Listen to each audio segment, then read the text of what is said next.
বাজারের মিষ্টির দোকানগুলো আমার হিন্দু ভাইদের। তারপরে যে বারবার শপ, চুল কাটে যে নাপিত, অধিকাংশ নাপিতের দোকানে কারা?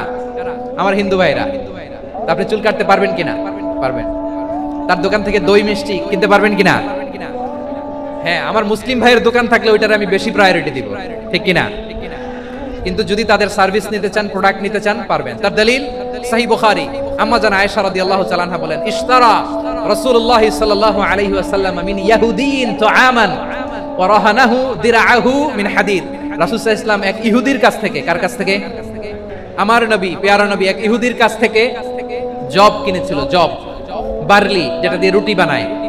ওই জবের দাম দেওয়ার টাকা পয়সা নবীর কাছে ছিল না, ফলে নবী ওনার একটা পোশাককে মর্গেজ রেখেছিলেন, মর্গেজ, বন্ধক, যে এখন এটার দাম দিতে পারবো না, কয়েক কেজি বার্লি নিয়ে যাই আর বন্ধক হিসেবে আমার জামাটা রেখে গেলাম, যেদিন দাম দিব ওই দিন জামাটা ছুটাই নিয়ে যাও।